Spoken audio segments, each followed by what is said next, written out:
Kalau kita bicara soal budaya perusahaan, bagian atau departemen apa sih yang paling pertama muncul di pikiran? Sebelum saya jawab, saya yakin bagian yang terpikirkan teman-teman kebanyakan adalah sama. Saya rasa sudah tidak jarang lagi bagi kita mendengar teman-teman di kantor mengatakan hal seperti culture mah urusan HR. Ya, benar. HR memiliki peran penting dalam pengembangan dan pemeliharaan budaya suatu perusahaan. Namun, seberapa besar HR adalah penanggung jawabnya? Dan kalau kita bicara soal budaya inovasi, sebenarnya tanggung jawab siapa ini?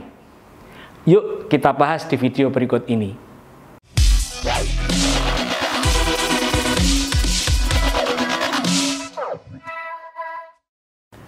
Mari kita mulai dengan sebuah pertanyaan. Mengapa tidak jarang untuk sebuah perusahaan gagal dalam mengubah atau membina budaya yang diharapkan? Salah satu alasannya adalah kesalahan pemahaman mengenai budaya itu sendiri, di mana mitos-mitos dijadikan dasar dalam proses pembinaan budaya. Pakar budaya organisasi Siobhan Michael dalam bukunya The Insider's Guide to Culture Change mengidentifikasi 10 mitos yang sering dianggap benar oleh perusahaan.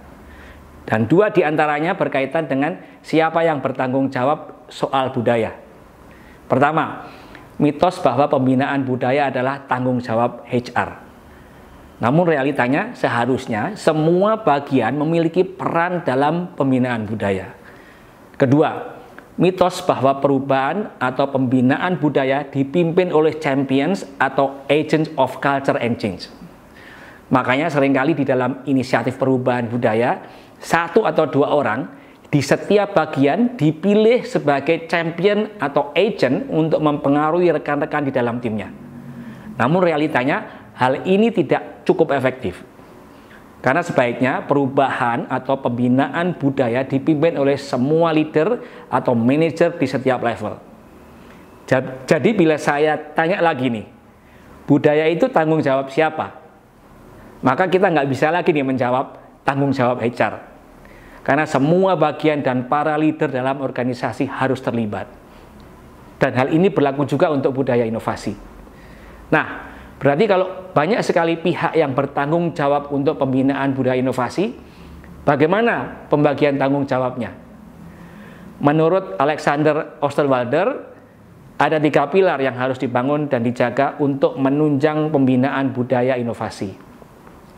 Dan penanggung jawab untuk setiap pilar berbeda-beda. Pilar pertama adalah leadership support. Pilar ini memberikan bimbingan strategis dan juga alokasi sumber daya atau budget sehingga inovasi menjadi bagian integral dari strategi organisasi. Dan penanggung jawab pilar ini tentunya adalah para chief dan senior leader di perusahaan tersebut. Pilar kedua adalah organization design. Pilar ini meliputi sistem, policy, dan struktur organisasi yang didesain untuk mempermudah terjadinya inovasi. HR memiliki peranan penting terhadap pilar ini karena salah satu bagian penting dari pilar ini adalah sistem reward dan insentif untuk mengapresiasi dan memotivasi upaya-upaya inovasi. Pilar terakhir adalah innovation practice. Pilar ini merupakan pembekalan atau pengembangan yang perlu diberikan para leader atau manajer kepada timnya agar mereka capable untuk mempraktekkan inovasi dalam keseharian. Contohnya dengan memberikan coaching atau tools untuk membantu timnya berinovasi. Tentunya bukan berarti setiap pihak hanya bertanggung jawab untuk satu pilar. Tetap semua pihak harus bekerja sama dan saling support untuk membangun dan memelihara ketiga pilar tersebut agar budaya inovasi terbentuk dengan optimal.